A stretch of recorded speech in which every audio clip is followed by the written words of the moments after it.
umaga po ng September 18, 2023 na kung saan sa ngayon ay patuloy pa rin ang pag-ihip ng mainit na hangin na mula po dyan sa Pacific Ocean o yung tinatawag po na easterlies na nakakaapekto dyan sa silangang bahagi ng Luzon at Visayas. Ito rin po ang dahilan ng pagkakabuo ng mga localized thunderstorm na nagdudulot ng mga kalat-kalat na mga pag-ulan, lalo na po yan late in the afternoon, maging sa gabi at madaling araw, pero hindi naman po nagtatagal ang mga yan ng 1 hanggang 2 oras. Ang ITZZ naman o yung Intertropical Convergence Zone ay patuloy naman po na nakakaapekto dyan sa may Mindanao. Ito po ay salubungan ng dalawang magkaibang hangin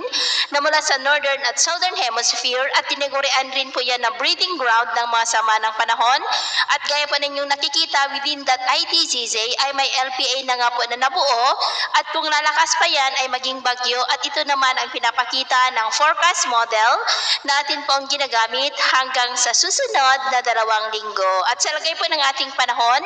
ngayong madaling araw dahil sa mga localized thunderstorm at ITZZ ay may mga pag-uulan sa ilang bahagi po ng Palawan, Sulu Archipelago, Zamboanga Peninsula, ilang bahagi po ng Mindoro Provinces, Metro Manila, Aurora at maging po dyan sa may Polillo Island. At mamaya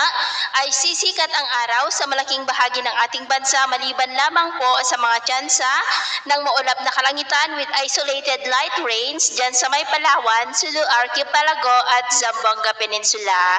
At mamayang hapon, mas maraming lugar na muli dito sa ating bansa ang makakaranas ng maulap na kalangitan na may mga pulupulong pag-ulan. Kaya kung lalabas tayo sa ating mga tahanan ay ugaliin lamang po natin ang magdala ng kahit anong panangga natin sa init ng araw